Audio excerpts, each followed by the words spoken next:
In this video, we will be going over conic sections. So as you can see here, there are three things you need to know for conic sections. There's the parabola, there's the ellipse, and there's a hyperbola. So so for these three different things, there's like a bunch of stuff you need to know.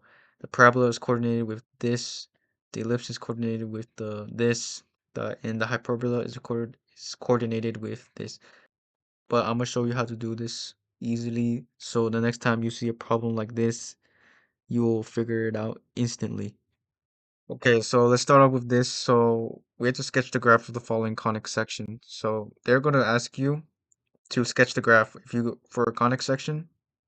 So for the conic section, the problem they're going to ask you to sketch the graph of the following function or whatever, right? So first thing we need to do is do a first step, right? And for for this, we have x 2y squared. So we already have x, right? And for the parabola, it's going to be a, and then there's going to be y squared. So this is, you can think of this as the coefficient or the a, right? So in this situation, the a is going to be equal to the a is going to be equal to 2, and we see that 2 is greater than 0. So we can immediately know that this is a parabola. And now we have to that it opens to the right. So we can plug in our for y, so this will be much easier. So let's say y equals to 2, right? This will be equal to x equals 2 squared. That'll be equal to 8, and we could think of the opposite of positive 2, which is negative 2. So that will be equal to 8 as well.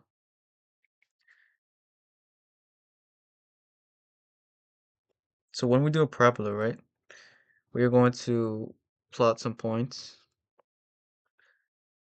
And for this situation, we could just plot for the y-axis, we can just plot 2, since we don't, it's not really a big um thing that we need to know. We plugged in for y is 2 and negative 2, right?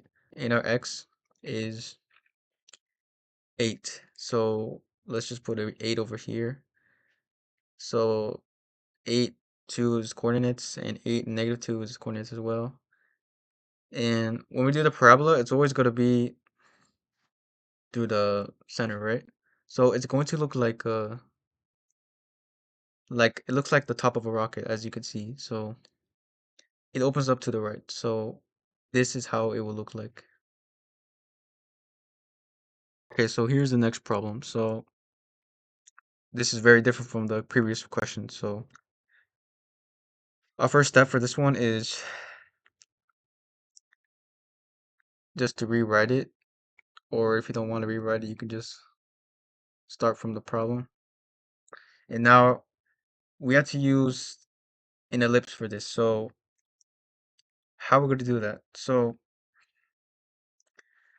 when we do ellipse or hyperbola, we're going to have to make the answer or this part equal to 1. So how are we going to do that? Well, we can divide 90 by each side. So this would be over 90, and 10y squared would be over 90 as well. This would be equal to 1. And let's simplify this further. So this will become x squared over 30, and this will become y squared over 9. This will be equal to 1. And the next step is, we know from our equations page from the beginning, we know that this is going to be a squared and this is going to be b squared. So how can we do that? What is the a squared? So we can think of it as like this. So the square root or the square root of 30 is going to be 30. So this is a squared, but we need like another a. So that's how you do it. And 3 squared is going to be 9. If you need reference, you could just look back at the equation for the ellipse, and this will make much more sense to you. So now we got our ellipse, right? Now we gotta plug it in for the equation. So, and we can think of it like this. So the square root of 30 is going to be equal to 5.4. So we have our x and y's, right? So our x, we can put 30, the square root of 30. So we got 5.4. And we have to put it in the opposite side as well, so negative 5.4. And for the y-axis, we could plug in 3 and negative 3, since we got both, since we got 3 for b and a. So just think of it as like you plug in positive a here, negative a here, and you plug in positive b here, and negative b in here. So, but it correlates to what um, coordinate they are located with. So all you gotta do for ellipse, you just gotta do like a circle, right? So that's how you do an ellipse. And yeah. All right, so let's take a look at this problem. So our first step is to try to divide by 4 to get this equal to 1. So this would be 2y2 over 4 minus x2 over 4. That'll be 1 because 4 divided by 4 is 1. And now we can simplify this further. This would be y2 over 2 minus x2 over 4 equals to 1. And we have to find our a squared and b squared for these two problems. So our a squared could be square root of 2, and our b squared could be just 2 squared. And we got our things, we already have our things, and the square root of 2 is going to be equal to 1.4.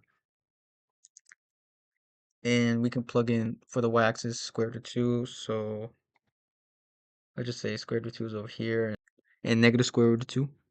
And for the x-axis, we could plug in 2 and negative 2.